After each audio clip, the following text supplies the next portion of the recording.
The David Pakman Show at davidpakman.com.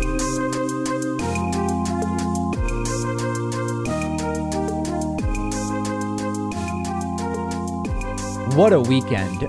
Maybe one of the weekends with the most explosive political news in a very long time. We're going to talk about the Donald Trump leaked audio. We are going to talk about the second presidential debate. We are going to talk about the WikiLeaks leaked Hillary Clinton emails, all in due time. We have a very, very busy show today. If you did not pay any attention to the news over the Columbus Day weekend, an audio tape in which Donald Trump is having a conversation with TV host Billy Bush has leaked. This is from 2005.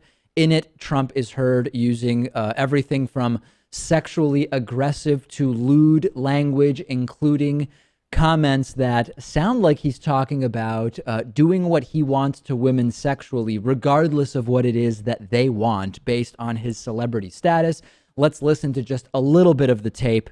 Take a look. You gotta really set this up. That is very. You give me the thumbs up. You are a You gotta put the thumbs up. You gotta get the thumbs up. Can't be too happy. Else off first?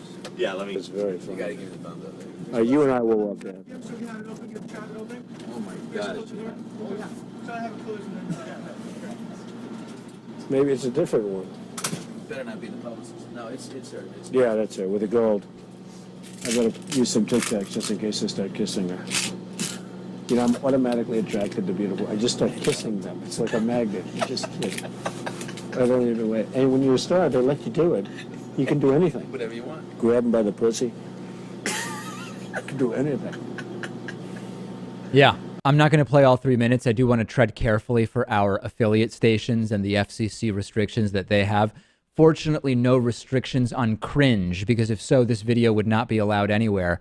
Trump hitting on married women while married to Melania Trump. Here is Donald Trump's apology/explanation that was released, I think, just hours after this video broke. We will put it up on the screen for you. This was locker room banter, a private conversation that took place many years ago.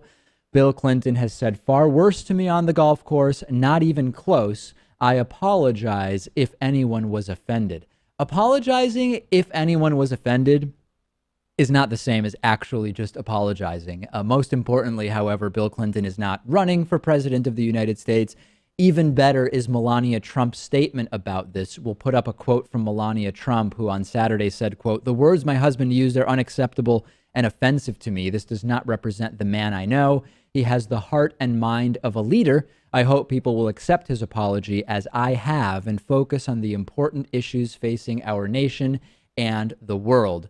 Funny how everyone should accept Melania's choice to stay with Donald Trump, respect that, and focus on the issues, but everybody should ignore Hillary Clinton's decision to stay with Bill Clinton and keep talking about that. Funny how the double standards just constantly pop up. Now, Nate Silver predicts that Donald Trump's leaked audio scandal will be the root cause of his eventual downfall. Here is a quote from Nate Silver from 538 saying, "Even before the hot mic tape, our model gave Clinton a 5 to 6 percentage point lead, and the error in the forecast is roughly symmetric. The polls could move by 5 or 6 points towards Trump, giving him a narrow win, or equally likely per our model, they could move by 5 or 6 points towards Clinton, giving her a double-digit margin. To put it another way, a Clinton landslide is no more far-fetched than a Trump victory, and given the events of the past 24 hours, probably less so." More on that later. Stay tuned for more about this polling issue. This may not be the end of the leaked audio tapes. The Apprentice reality show producer Bill Pruitt tweeted after this recording leaked that there are way worse recordings to leak, saying, quote, "As a producer on seasons 1 and 2 of The Apprentice, I assure you when it comes to the Trump tapes, there are far worse, just the beginning." Pruitt is not the first to suggest that there will be more revelations. Fox News' Ed Henry, according to a report by Fox News' Ed Henry, top Trump advisor Ben Carson suggested there would be more bombshells to come. A tweet which says, real Ben Carson told me he and real Donald Trump talked about more revelations coming. They have more things and they will drip them out. It's going to be an interesting few weeks, and I want to propose one question to all Republicans who are now confused about what to do about Donald Trump here, and they were all behind Donald Trump during the primary. Imagine how well Jeb Bush would be doing right now against Hillary Clinton, an objectively unpopular politician. There can't be Republicans who still think that they're better off with Trump than Jeb Bush or basically any other Republican, right? Well, actually, there are many. Let's talk now, though, about some of the Republicans who are absolutely bailing on Donald Trump because of those horrifying, lewd, and classless leaked audio tapes. Let's first talk about House Speaker Paul Ryan. Paul Ryan, immediately after the leaked audio tape with the Billy Bush broke, where Donald Trump talks about pussy grabbing, asked Donald Trump not to attend a campaign event with him, as a whole bunch of other Republicans also tried to distance themselves. Paul Ryan and Donald Trump were expected to appear together in Wisconsin, and Paul Ryan announced that Trump would not be appearing with him. I think we can all figure out what is going on. Utah Republican Governor Gary Herbert said he can no longer support Donald Trump. Utah Republican Congressman Jason Chaffetz has also rescinded his endorsement of Donald Trump. Virginia Republican Congresswoman Barbara Comstock and Colorado Congressman Mike Coffman have called for Donald Trump to step aside altogether and for Mike Pence to lead the ticket. Republican Utah Senator Mike Lee called on Donald Trump to resign. Here's a tweet from Senator Mark Kirk of Illinois, who is running an uphill re-election race, saying Donald J. Trump is a malignant clown, unprepared and unfit to be president of the United States. Senate Majority Leader Mitch McConnell said that the comments are repugnant and unacceptable in any circumstance.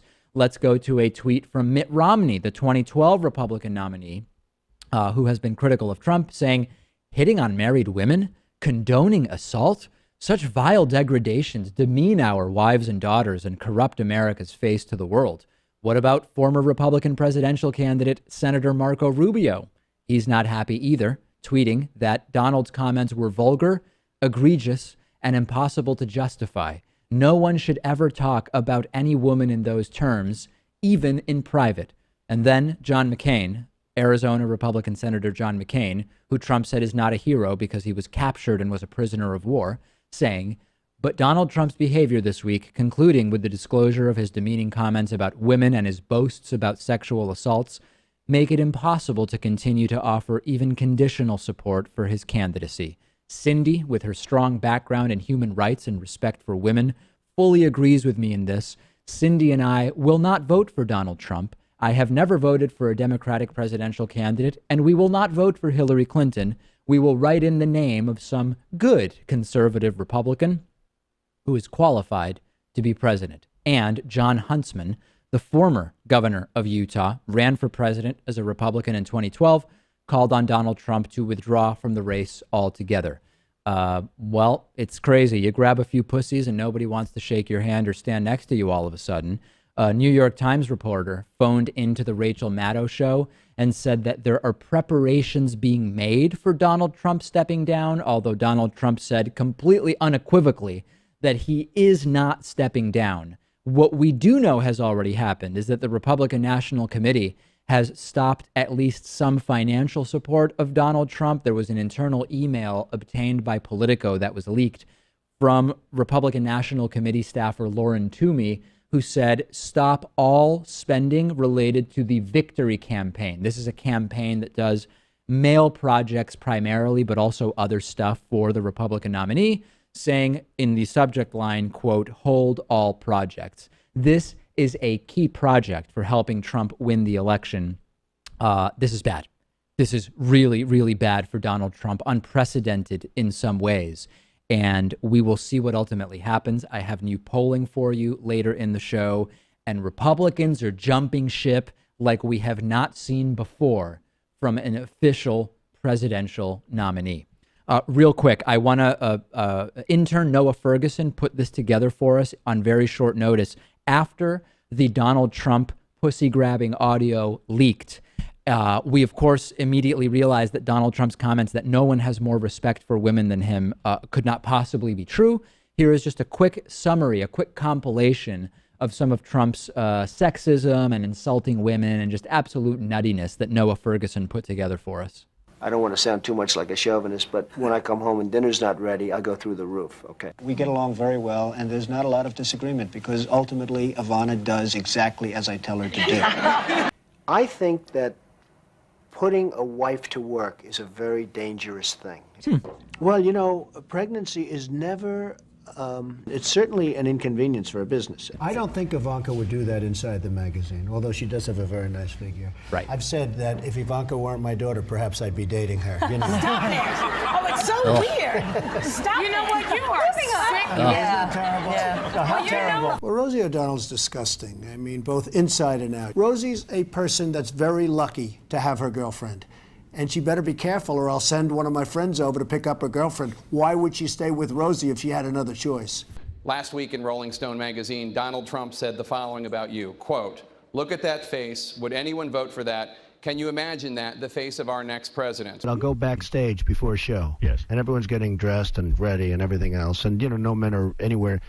And I'm allowed to go in because I'm the owner of the pageant, and therefore I'm inspecting it. You know, I'm inspecting. I want to make sure that You're like a everything is doctor. good. You're there. Yeah, the dress. Is everyone okay? You know, they're standing there with no clothes. Is everybody okay? And you see these incredible-looking women. She must be terrific in bed. She is terrific in bed. Now, she wouldn't want me to say that. I never thought she was good looking. But I don't beautiful. think she's got good skin. I don't think she's got a great face. I think her lips are too big, to be honest with you. You know, they look like too big. I see. So you treat women with respect. I can't say that either. All right. good. Yeah, well, he did eventually say it, eventually in the campaign, saying no one treats women with more respect than Donald Trump. Only one of the hundreds and hundreds of lies told by Trump. Let's talk about the embarrassing reaction from so many defenders of Trump to the leaked Pussygate audio tapes. Sean Hannity just brushed off Donald Trump seemingly insatiably just having to have sex with married women while he's married and grab them by the pussy, noting that many powerful men in history have exhibited sexual appetites like none other than our buddy, biblical King David. Right, Sean Hannity? Take a look. Women and men have laid at the feet of powerful people. I think King David had 500 concubines for crying out loud. For what it's worth, Hannity is, number one, wrong about King David having 500 concubines. He only had 2, as you can see in 2 Samuel 15:16. King Solomon might be closer with 300 concubines, but this is hilarious not because Sean Hannity is misquoting the Bible. I don't really care about that. It's hilarious because this is the one aspect of King David that people tend not to defend when using the Bible to make points or analogies. You'll use King David in many ways to make analogies or examples. But usually you don't talk about the concubines, and Sean Hannity digging pretty deep to find that as a reason to defend Donald Trump.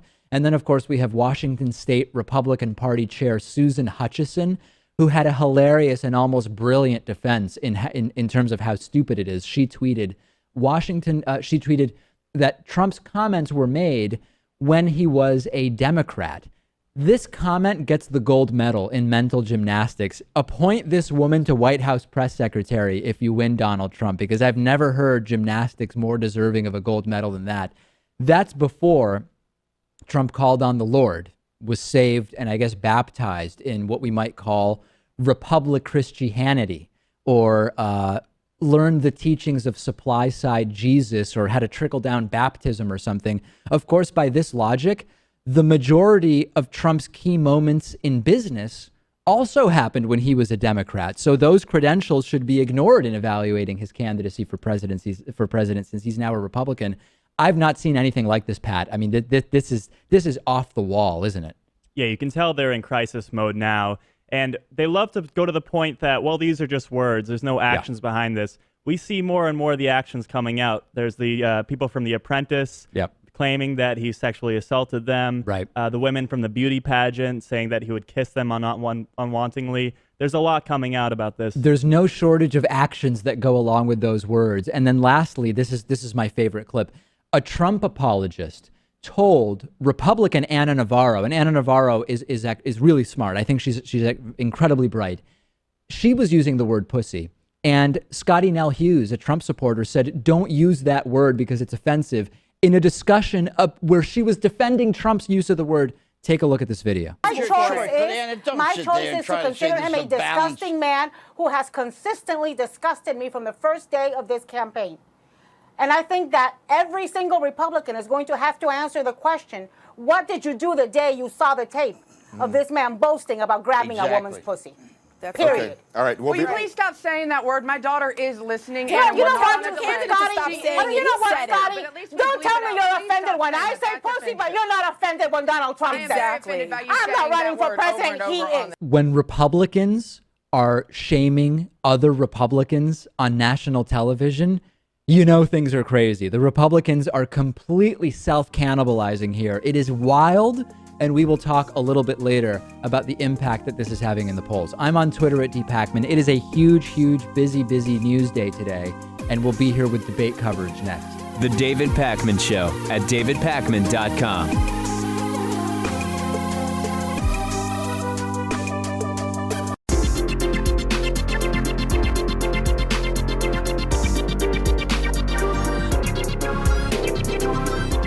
The David Pakman Show at davidpakman.com.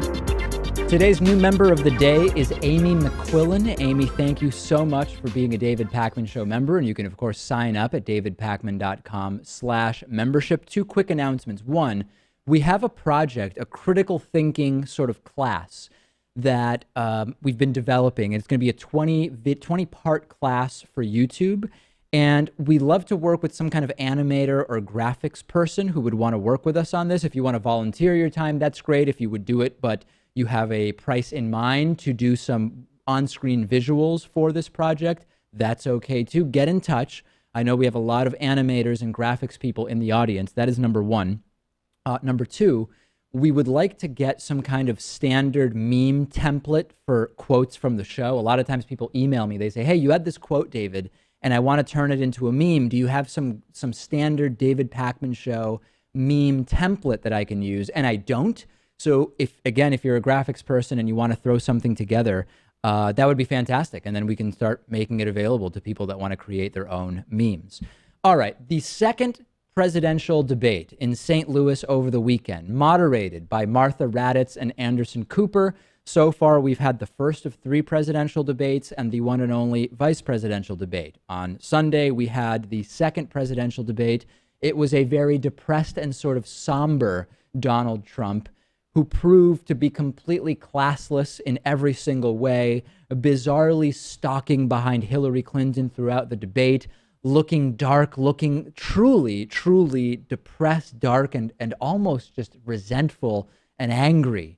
And the most difficult thing about these debates is that Hillary Clinton has this impossible task of having to pretend like she's in a real debate with someone who has a clue about anything.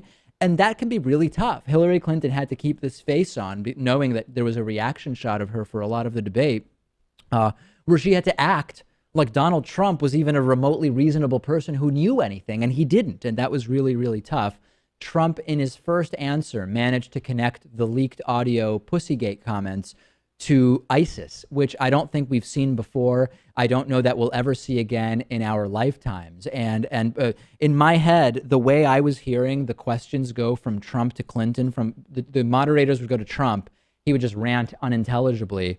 And I almost felt like the way they should go to Hillary Clinton is, Secretary Clinton, you look like you recognize some of the words in this question. Do you want to take a shot at answering? Because Trump just would not answer a single question. Let's start with whether Trump understands that he claimed to have sexually assaulted women in the leaked audio tape. We received a lot of questions online, Mr. Trump, about the tape that was released on Friday. As you can imagine, you called what you said locker room banter. You described kissing women without consent, grabbing their genitals. That is sexual assault. You bragged that you have sexually assaulted women. Do you understand that? No, I didn't say that at all. I don't think you understood what was said. This was locker room talk. I'm not proud of it. I apologize to my family. I apologize to the American people. Certainly, I'm not proud of it. But this is locker room talk. You know, when we have a world where you have ISIS chopping off heads, where you have, and frankly, drowning people in steel cages, where you have wars and horrible sights all over, where you have so many bad things happening. This is like medieval times. We haven't seen anything like this, the carnage all over the world. Yeah. The first time in history that pussy grabbing and ISIS have been connected. Donald Trump has done it, and with lots of sniffing and sniffling to go along with it. Then let's go to Donald Trump again, sort of following up about this entire leaked audio. using the "it's just words" response. Get to some questions Well, am I from allowed to online. respond to that? I assume I am. Yes, you can respond to that. It's just words, folks. It's just words. Those words, I've been hearing them for many years. I heard them when they were running for the Senate in New York, where Hillary was going to bring back jobs to upstate New York, and she failed. I've heard them where Hillary is constantly talking about the inner cities of our country, which are a disaster, education-wise, job-wise, safety-wise. Yeah, so Trump just rambling, words have no meaning anymore. It's an alternate universe, except every time Trump says something and says it has no meaning, then we find more and more evidence that for him it actually really does have meaning, and the leaked audio tapes no exception. Here is where Trump, you could see him thinking, am I going to mention Bill Clinton or am I not going to mention Bill Clinton? And he did. Here's that moment from the debate. If you look at Bill Clinton, far worse, minor words, and his was action. His was what he's done to women. There's never been anybody in the history of politics in this nation that's been so abusive to women. So you can say any way you want to say it, but Bill Clinton was abusive to women. Hillary Clinton attacked those same women and attacked them viciously. 4 of them here tonight. One of the women, who is a wonderful woman, at 12 years old, was raped at 12. Her client, she represented, got him off, and she's seen laughing on 2 separate occasions, laughing at the girl who was raped. Okay, now here we're going to get to one of the most controversial moments from the debate, which culminated with Trump telling Hillary Clinton that if he were president, she would be in jail. So let's start with how Trump went into this, talking about Bernie Sanders not losing fair and square and WikiLeaks, and then mentioning a special prosecutor. And all you have to do is take a look at WikiLeaks and just see what they said about Bernie Sanders and see what Deborah Wasserman Schultz had in mind. Because Bernie Sanders, between superdelegates and Deborah Wasserman Schultz, he never had a chance. And I was so surprised to see him sign on with the devil. But when you talk about apology, I think the one that you should really be apologizing for, and the thing that you should be apologizing for, are the 33,000 emails that you deleted and that you acid washed. And then the 2 boxes of emails and other things last week that were taken from an office and are now missing. And I'll tell you what, I didn't think I'd say this, but I'm going to say it. And I hate to say it. But if I win, I am going to instruct my Attorney General to get a special prosecutor to look into your situation, because there has never been so many lies, so much deception. And then the crowning achievement of the second debate, in a way reminiscent of Hitler or Mussolini or other dictators, the entire "I will jail my political opponents" idea that we have seen the world over from really, really bad people. Trump says Hillary would be in jail if he were president. So once again, go to HillaryClinton.com. We have literally Trump. You can fact check him in real time. Yeah. Last time at the first debate, we had millions of people fact checking. So I expect we'll have millions more fact checking because, you know, it's just awfully good that someone with the temperament of Donald Trump is not in charge of the law in our country. Because you'd be in jail. Yeah, and the trumpeters just absolutely loving it, loving it, loving, as many authoritarians do, the idea of democratically elected officials threatening to put their political opponents in jail. Not exactly the calling card of the United States, but it is apparently for Donald Trump. Now, the Muslim ban. What is the explanation on the Muslim ban? We sort of heard about it from Trump. Let's take a look at that clip. Mr. Trump, in December, you said this: Donald J. Trump is calling for a total and complete shutdown of Muslims entering the United States until our country's representatives can figure out what the hell is going on. We have no choice. We have no choice. Go on. Your running mate said this week that the Muslim ban is no longer your position. Is that correct? And if it is, was it a mistake to have a religious test? First of all, Captain Khan is an American hero. Right. And if I were president at that time, he would be alive today. Sure. Because unlike her, who voted for the war without knowing what she was doing, I would not have had our people in Iraq. Iraq was a disaster. Lie. So he would have been alive today. The Muslim ban is something that in some form has morphed into a extreme vetting from certain areas of the world. Hillary Clinton wants to allow. And why did it morph into that? No, did you? No, answer the question. Why do don't you you still interrupt believe? her? You I interrupt do. me all the time. Why don't you Would you interrupt her? please explain whether or not the Muslim ban still stands? It's called extreme vetting. We are going to areas like Syria where they're coming in by the tens of thousands because of Barack Obama. Yeah. So extreme vetting is now the plan, which is also known as the system we already have in place. And then one of the funny moments, this is just one example, but it was spread throughout the debate, Trump complaining about Hillary Clinton getting more time than he did. You shouldn't have. Well, I just want There's been lots of fact-checking on that. I'd like to move on to an online question. She just went about 25 seconds over her time. She Could did I not. just respond to this, please? Very quickly, please. She can't. Yeah, Martha, Hillary went 25 seconds over. I mean, yes, I interrupted 4 times, waved my arms at the moderators twice, and sniffed and sniffled over the entire thing. But she went over, Martha, except it wasn't true. Trump had more speaking time, 40 minutes and 10 seconds during this debate, versus only 39 minutes and 5 seconds for Hillary Clinton, in spite of complaining about speaking time the entire debate.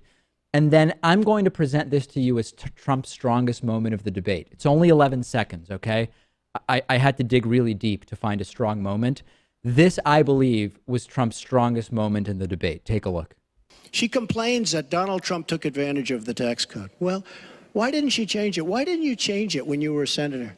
The reason you didn't is that all your friends take the same advantage that I do. And I do. And I will tell you. So, unfortunately, Hillary Clinton did actually vote to have the tax loophole they're referring to closed, but there was not a majority, so it was not closed when she was a senator. Optically, one of Trump's strongest moments. Unfortunately, it did not really make any sense. And then a blockbuster moment, Trump admitting that, of course, he used that $916 million loss in 1995 to avoid paying federal taxes in the future. The New York Times published 3 pages of your 1995 tax returns. They show you claimed a $916 million loss, which means you could have avoided paying personal federal income taxes for years. You've said you pay state taxes, employee taxes, real estate taxes, property taxes. You have not answered, though, a simple question. Did you use that $916 million loss to avoid paying personal federal income taxes for years? Of course I do. Of course I do. And so do all of her donors, or most of her donors. I know many of her donors. Yeah. And here is the last moment I will play for you, which is Donald Trump asking a really important question after an unintelligible rant about foreign policy. What do you think will happen if Aleppo falls? I think Aleppo is a disaster, humanitarian-wise. What do you think will happen if it falls? I think that it basically has fallen, okay? It basically has fallen. Let me tell you something. You take a look at Mosul. The biggest problem I have with the stupidity of our foreign policy. We have Mosul. They think a lot of the ISIS leaders are in Mosul. So we have announcements coming out of Washington and coming out of Iraq. We will be attacking Mosul in 3 weeks or 4 weeks. Well, all of these bad leaders from ISIS are leaving Mosul. Why can't they do it quietly? Why can't they do the attack, make it a sneak attack, and after the attack is made, inform the American public that we've knocked out the leaders, we've had a tremendous success. People leave. Why do they have to say we're going to be attacking Mosul within the next 4 to 6 weeks, which is what they're saying? How stupid is our country? That is the question, ladies and gentlemen. How stupid is our country? We'll find out on November 8th, won't we? We'll take a break and be back with more after this. The David Pakman Show at davidpakman.com.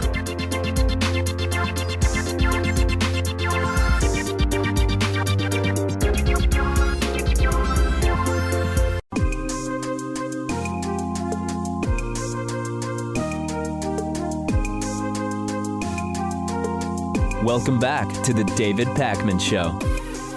It's great to be joined today by Ben Winters, who's author of the New York Times bestseller Underground Airlines, as well as the Last Policeman trilogy. I just finished, I think it's 2 or 3 days ago, Ben, Underground Airlines, and I know I have a couple of friends that are reading it. Really, really enjoyed it. Let's first talk about the concept here, which is it's modern day United States. technology, mobile phones, internet, etc. But the Civil War didn't happen, and slavery is still legal in 4 states. So first, talk to us about how you conceived of this universe for the writing of the novel. Well, there are 2 things. I mean, where the idea for the book, I think, came from my own sort of shock and horror, as I think a lot of Americans share most, with the continuing string of police violence, sort of incidents in which African Americans were being shot and killed, and this sort of and the underlying inequality underneath that. And I guess it was a sense of how is this possibly still happening? And the first one that really struck me, as I think it did a lot of people, was Trayvon Martin, which was in 2012, who was murdered. And so I think there was a lot of thinking about, well, how is this still happening? How can this still be? And trying to pay attention to the public conversation around race. I noticed, or one thing that really struck me, was that the idea of slavery was really never part of the conversation. It was as if people had forgotten that our country began as a slave state. Not some people, but a lot of people. And it seemed important to me to be thinking about all the ways that the institutions and attitudes that began in the time of slavery are still with us and are still sort of shadowing contemporary society. So I guess from there, it was taking that figurative idea of, like, in a way, slavery is still with us, and making it literal. Slavery is still with us. When you were starting to put together the story arc, did you, and I've interviewed different fiction authors who have very, very different answers to this, did you have more of a sense of sort of some of the elements that you wanted to be part of the sort of social message? Were you more initially thinking of what the story arc would be, and then you would fill in the universe as it sort of made sense? Did you start with an outline? Did you just start writing chapter 1? I mean, what was your process?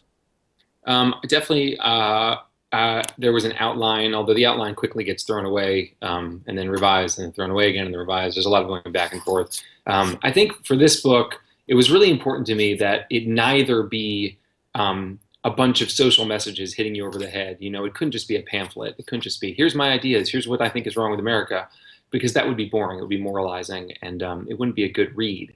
You know, but at the same time, it was super important to me that the book not just be a thriller set in a high concept version of America, that the moral force of the book was always in place. So I was kind of walking that line the whole time of saying, how can I make this book maximally interesting, maximally engrossing as a thriller, as a mystery novel, while at the same time using it as a way to think about the world, to use this alternate version of America as a way of thinking about real America, you know? That was interesting to me in the sense that while, as you read it, there's much you can sort of deduce and speculate about what message you're trying to send about America today. But one of the most interesting overarching ideas I came away with, and I don't know if this was something deliberate or not that you wanted to have people come away with from reading the book, is the idea that we often think today in 2016, there really is no other way that things could be right now. This is sort of, this is the obvious way that history would have progressed. And in reading a lot of historical nonfiction, one of the main points that I've come away with, and your book sort of strengthened it, is that the way things are now really happened by chance, and it could have just as easily gone completely differently if any number of small differences had existed in history. Is that sort of a deliberate impression you're trying to give, or did I come up with that sort of on my own? No, I mean, I think that's an interesting takeaway from the book. It certainly wasn't like my first and foremost idea, because although this is a work of speculative fiction, I'm more using that genre as a way of thinking about, you know, our contemporary situation. But certainly, it is so that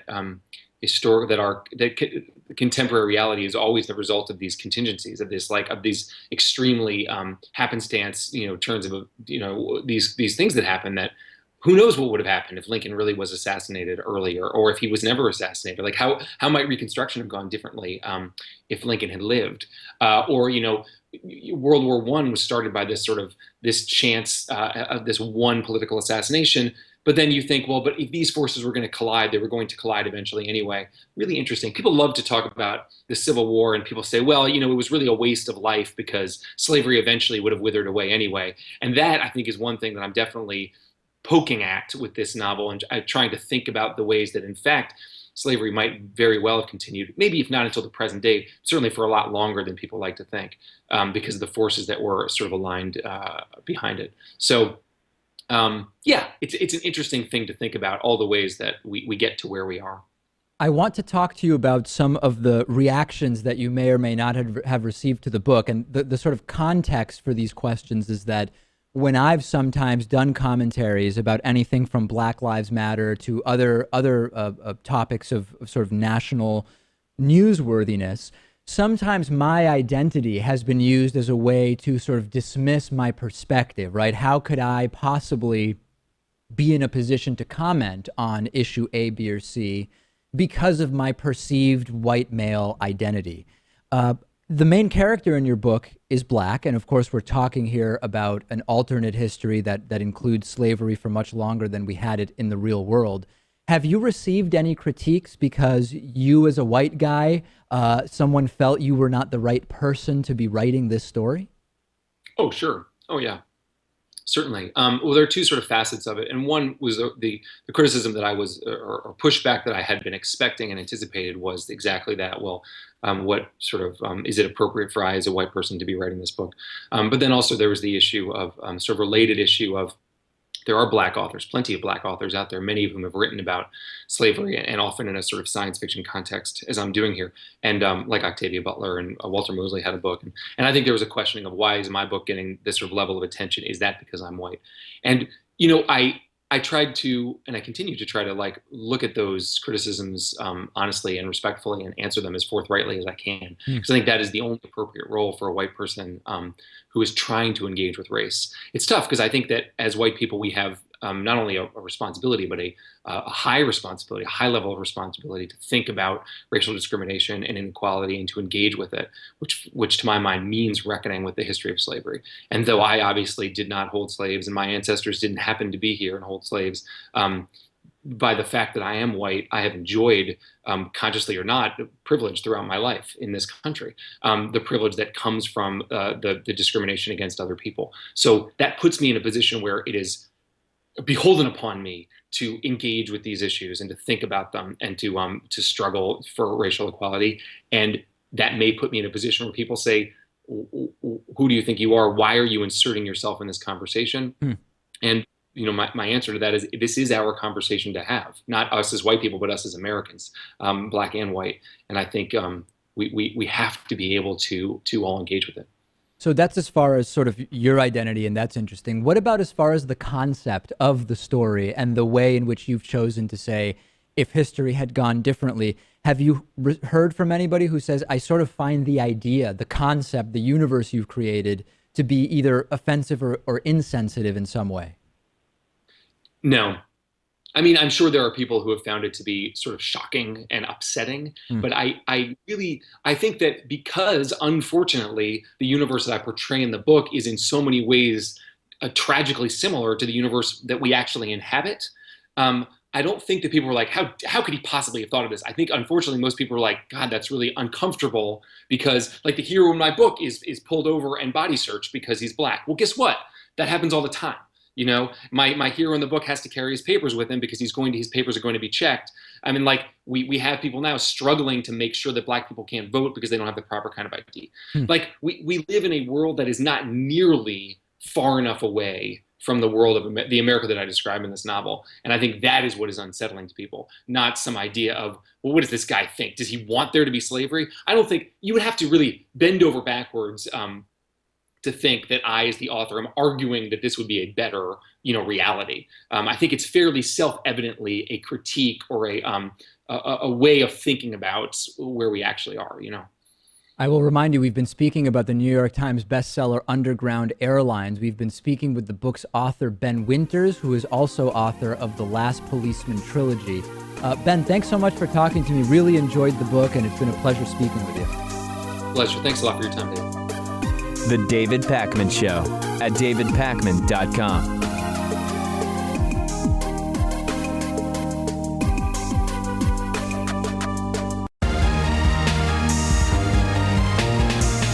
The David Pakman Show at davidpakman.com.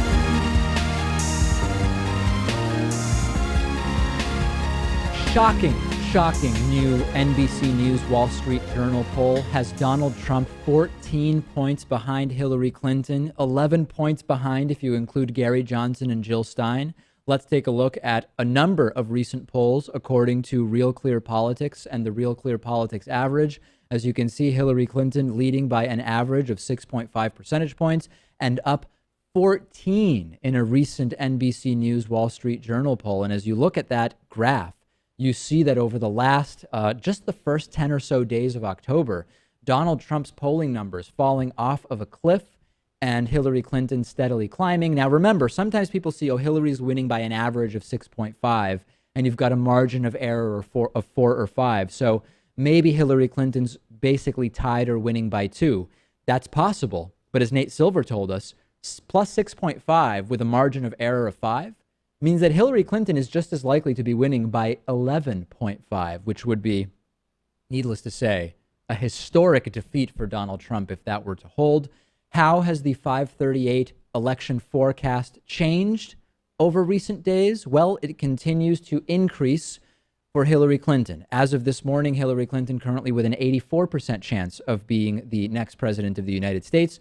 Donald Trump, a 16% chance, not the best odds for Donald Trump at this time. This does not even include polling following the second presidential debate, which was, of course, an embarrassing and classless disaster for Donald Trump. We will have those numbers probably by the end of this week. Big story about Hillary Clinton. Hillary Clinton's remarks during paid speeches to Goldman Sachs and Deutsche Bank and Morgan Stanley and other groups and banks were leaked over the weekend by WikiLeaks and Julian Assange. The excerpts are revealed in an email that was written to John Podesta, the campaign chairman for Hillary Clinton.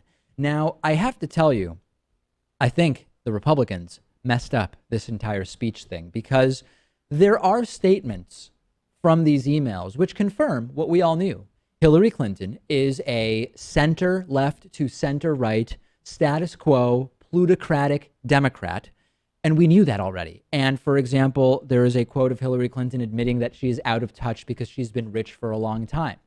Hillary Clinton saying you need to have a private and public position on policy. Hillary Clinton making comments that are not hugely anti-trade deal. What's surprising about this? This has been my critique of Hillary Clinton all along, talking about middle-class anxieties. Clinton said, I'm kind of far removed from that because my husband and I have lived a pretty privileged economic life for a while. Talking to Goldman Sachs bankers, saying that it's necessary to involve the industry because people in the industry know best about what should be done within the industry. That is a very deferential comment to Wall Street and Goldman Sachs. But we knew that. We knew that, and that is something we knew about Hillary Clinton. She gave a speech in April of 2013 to Morgan Stanley where she praised the Simpson-Bowles deficit reduction plan, which would reduce corporate tax rates and raise the Social Security age. This is exactly what we've known about Hillary Clinton for years. Remember the leaked audio from last week where she says, I see myself occupying center-left to center-right. Center-left, right, putative progressivism is basically status quo corporate plutocrats who are socially liberal. That's what we're dealing with here. Hillary Clinton is completely predictable. She'll do some seemingly progressive things under the social issues umbrella. Things will be basically status quo with regard to most areas of the economy and financial regulation. And foreign policy will be moderately neoliberal. Everything in these speeches confirms that. There are no bombshells in these speeches unless you've not been paying attention. And I actually read more of the emails than just what was cherry-picked by some people. And there's actually stuff in there also that really isn't bad. I mean, Hillary Clinton, there's a quote which I'll put up for you here, where Hillary Clinton actually said that we have to recognize that we have to rely on the market's transparency and integrity, even if it may not be 100% true.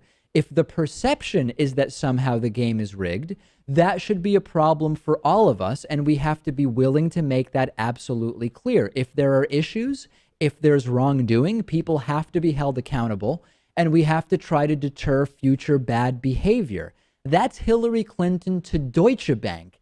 Not exactly saying, I don't care what Wall Street does. Here's another example from these emails, which is really not that bad. Here's Hillary Clinton talking about healthcare and health insurance, saying, if you look at countries that are comparable, like Switzerland or Germany, for example, they have mixed systems. They don't have just single payer, but they have very clear controls over budgeting and accountability.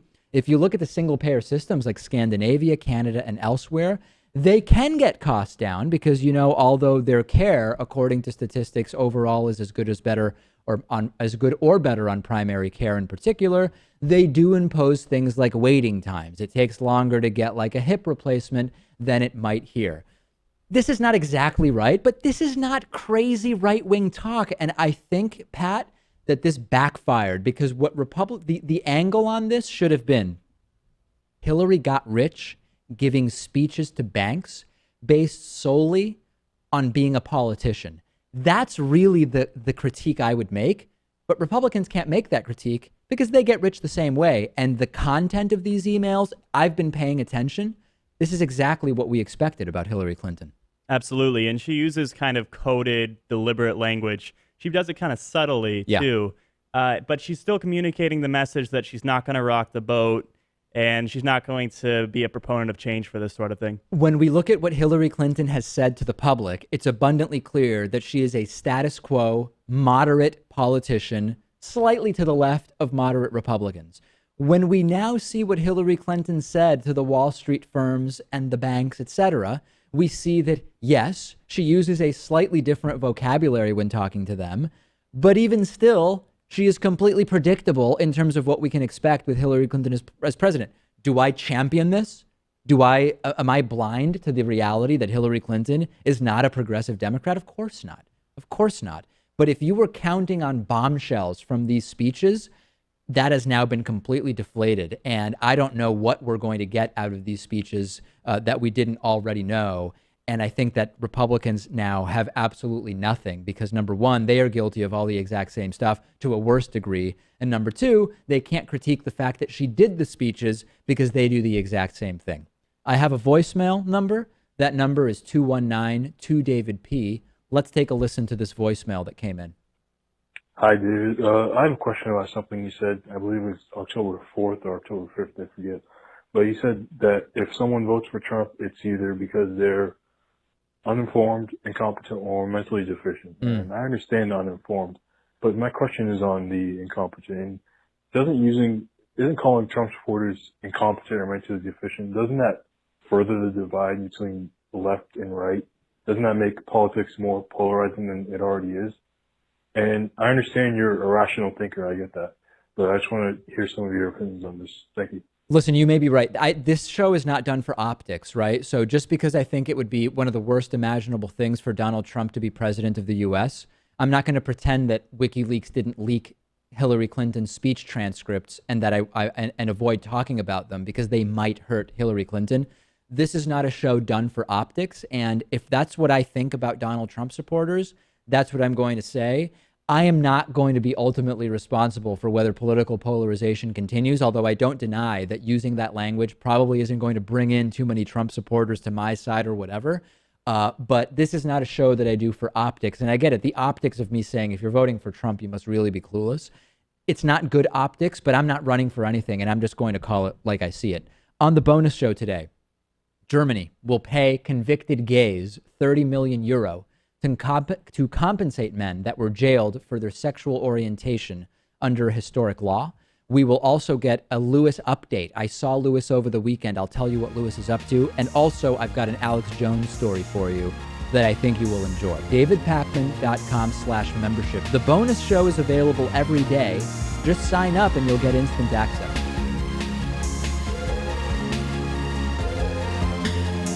The David Pakman Show at davidpakman.com.